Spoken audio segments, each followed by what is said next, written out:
excited to be here. I'm always happy when people come out on a winter night, you know? It's cold out there. It's very tempting to stay home near a wood stove, watch a movie, read a book. Doesn't that sound nice? Please don't leave.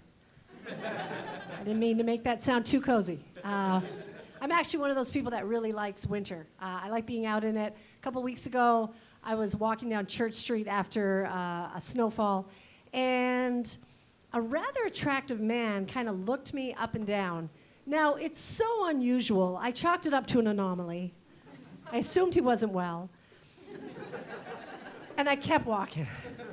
And then 5 minutes later, another man who appeared to have most of his teeth also checked me out.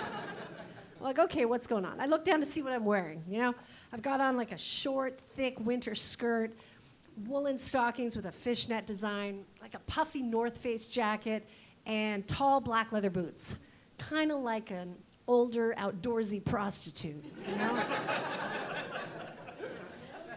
It was a look that says, we could go cross-country skiing and then later curl up with a big cup of hot chamomile tea for two. Or I could meet you in the used camping section of the Outdoor Gear Exchange. I could slip behind a tent and I'll please you for $20. Yeah. No, I don't know what they charge for that. I don't know. How much do they charge for that? He says he doesn't know, so I don't know is always the right answer to that question. That's good. A little bit about me. I grew up in a trailer park. Anybody? That's all right. Vermont Comedy Club's a little fancy tonight. No, our parents made different choices. Your parents decided to buy a home with a foundation, which is fine, ma'am. That's okay. That is okay. My parents decided to buy a home that in a light breeze magically rises into the air, spins around, and turns into a meth lab. I had a lot of good times in that trailer, a lot of firsts. You know, my first kiss when I was 12, I remember. And then later on, my first attempt at hot knifing hash. We don't have any Generation X in the crowd tonight. Doesn't sound familiar. I remember I was 15 years old. It was a Thursday at lunchtime. I remember it was a Thursday because the next day was Friday and there was going to be a party. And Caroline Haffey and I were going to the party, and we knew they'd be hot knifing hash, so we wanted to try it first. So we didn't look stupid at the party, you know. So we run home at lunchtime on Thursday. I check into the master bedroom, make sure my mom isn't home. And yeah, sometimes trailers have master bedrooms. Check your privilege. She's not there. I mean, double wides do. I don't know what happens in single wides. My parents never let me go to those places. So we go back into the kitchen, and I get two knives out, and I put them in the element of the burner, turn it on so they heat up. Caroline pulls out the little ball of hash with the foil around it, and so we're heating up the knives. You put the ball of hash right between and you don't want to get too close. This is not a tutorial. I'm just putting out the setting. Because here's the thing. You do have to be careful, because the only thing trashier than two teenage girls in a trailer park at lunchtime, hot knifing hash, is doing all that with burn marks on your lips. So we go back to school. We think you're high. You know how it is. And then we come back home, and it's dinner time, and my mom is in the kitchen, and I can hear her, and then it hits me. Oh, no. I put the knives with the burnt tips back in the cutlery drawer because I'm dumb. And then I hear her calling out, "Crack! They're doing crack!" Oh, Mom, that's not even how you do crack. My mom does not like that joke. She does not. I was actually talking to her last week. So last week she turned 94, my mother. I know. She's still going strong. Nellie. Yeah, that's her real name, Nellie. And I was thinking a little bit about her. That was just a different generation, you know. This woman worked hard. There was 6 kids in our family. Every day she made a huge dinner from scratch. And she was an amazing housekeeper. You could eat right off the kitchen floor. I mean, at my house, you could eat off my kitchen floor. There is a lot of food down there. Like if you checked right now, you could probably pull together a small meal of some Captain Crunch, a little kale, some quinoa. Now I just sound like I'm bragging. Not a great housekeeper.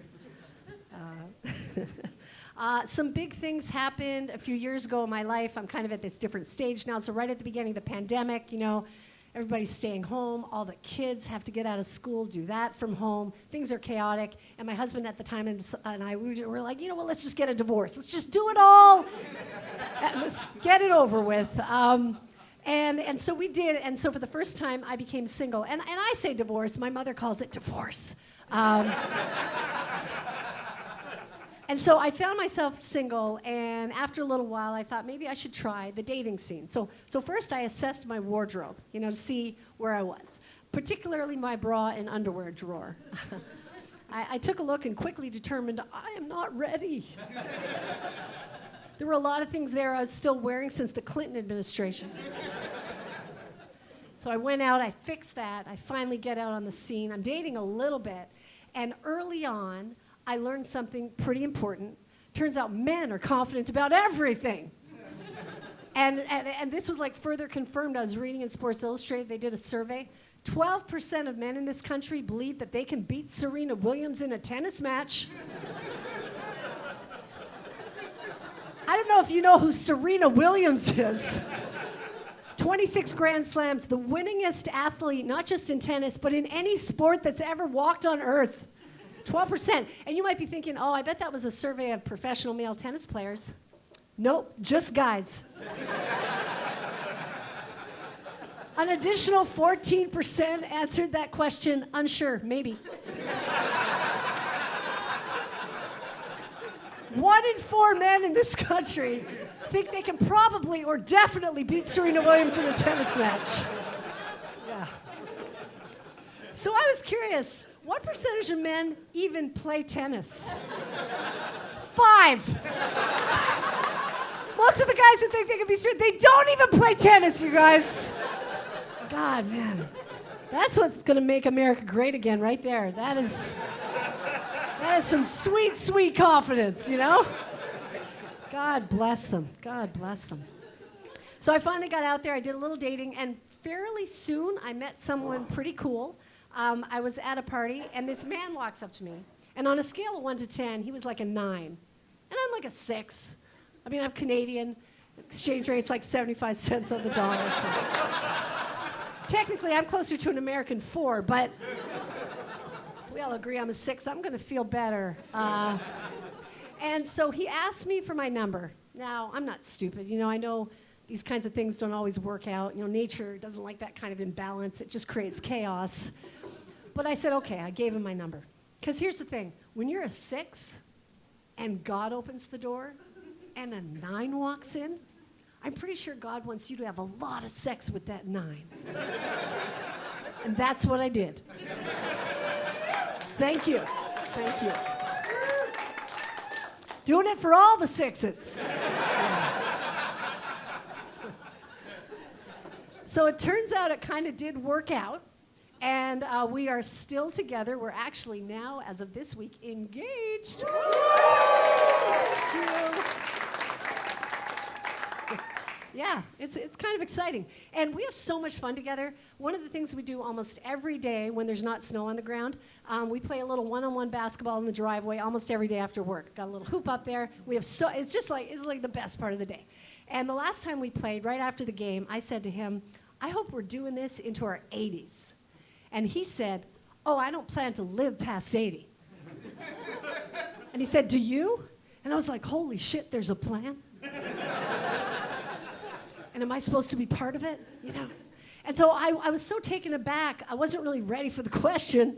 And I gave him some answer. I don't know what I said. But by judging from the warm hug he gave me afterwards, I'm pretty sure I may have inadvertently agreed to a geriatric suicide pact with my boyfriend. Yeah. We're going to be real careful later on, If I'm a little sniffly, I'm going to have to clarify, let's not walk into the ocean. Let's try Benadryl first, Could just be allergies, babe. Could just be allergies. And, he's taken on something pretty big because I have teenage girls. And that's a big lift. I mean, that's something you really want to think about before you lock into, you know? I don't know if anyone else has teenage girls out here, but for me, I can tell you that I've been looking into exorcism. No, I want to be clear. I don't think that my daughters are possessed by demons, but as they often remind me, I don't know anything, you know? I am weirdly fascinated by exorcism, though, I have to say. I did read a little bit. The rate of exorcisms is skyrocketing. Did you know there's a chief exorcist at the Vatican, and he is super busy? I mean, he's like training an unprecedented number of priests. And it's not just going up in the US. Do you know how many people in Italy every year see an exorcist? And before you even guess, whatever number you have in your head, it is so much bigger. 500,000 Italians every year see an exorcist. 500,000. There's 60 million people in Italy. So you're like, oh, well, that's like less than 1%. Yeah, but most of them apparently are middle-aged women. That is a subset. I don't know what's going on in Italy, but I do know that those Italian women look really good for eating that many carbs, you know? Like, who needs to count calories if you can sit down and finish a plate of fettuccine Alfredo and then later your head spins around and you just projectile vomit, you know? Bring on the endless breadsticks, bitches, you know? I think I know their secret. I think I do. I've been trying to improve things a little bit personally. I notice that I have a lot of trouble maintaining attention when people are talking to me. I have trouble focusing and tracking the conversation. I went online, I took one of those tests to see if I had attention deficit disorder. Turns out I don't. What I do have is a profound lack of interest in other people's lives. I went to the doctor to see what I could do about it, and she suggested I become a better person. Which is too bad, because Blue Cross Blue Shield does not cover that. That is expensive, yeah. I was driving here tonight, and there was a car in front of me, and it had this bumper sticker, and it kind of surprised me. It said, "No farms, no food." And I was like, wow. I mean, I can see no farms, you know? They're muddy, the animals smell. But no food? Not even for babies? What is going on, Vermont? My God, my God. We're not going to make it that way, you know? My kids are in high school now, the aforementioned young ladies. And there are things that I miss about when they were a little younger, especially in middle school. They were very involved in the school theater. And every year in my community, there was a big event. You might have a similar one in your community. It was called the Browns River Middle School Spring Show. What? No. And some of you are like, what's so great about a middle school spring show, Tracy? I'll tell you what's so great about it. Nothing. It is a solid 3 hours of underwhelming entertainment at best. And you can't blame the kids. They're up there singing and dancing and acting. They are doing their best. It's just that their best is pretty shitty. And you can tell when you go there which parents have been before because they're out pre-gaming in the parking lot. The last show I went to, I'm walking into the school and I walk by Lindsay Monroe, soccer mom extraordinaire. She's sitting in her souped-up SUV with the heated seats, bent over, doing lines of coke right off the dashboard. Just to get through the show. And I don't blame these parents, I don't. Because before you go to the middle school spring show, you got to take care of you. At the last show, they asked me to volunteer. And so toward the end of the show, it was my job to bring everyone together for the big final bow. So I'm standing in the back hallway, and there's like 100 kids, and I'm giving some instruction, you know, I'm stepping forward, they're stepping back, they can sense I'm not feeling well. And I say, you know, you guys are gonna go, go, go, go, go, you're gonna get up on the stage, and you're all gonna bow at the same time. And then one of the other volunteers comes over to me, And she says, excuse me, Tracy, I think that we should send them up, instead of all at the same time, let's send them up one at a time, so they can each feel special in their own applause. And I said, that's a good idea. Here's another idea. You do that, I'll go to the ladies' room, cut myself, and lie down in a pool of my own warm blood. And you can come and get me when it's finished. I am a big hit with the other moms. Big hit. I'm gonna leave you with this tonight. You're all probably getting the sense that I'm a pretty good mom. But you know what? There's always room for improvement. And so I'm always like reading the books and the articles, find out what's new. And a few months ago, Yale put out this study, and they said the single most effective thing that you can do to ensure that your kids are going to be successful is to give them chores, which I thought was a great idea. I called my kids over, I told them all about it.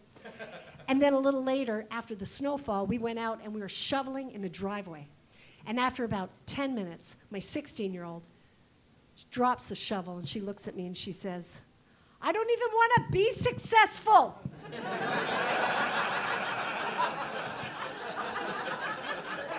Honestly, it was a bit of a relief.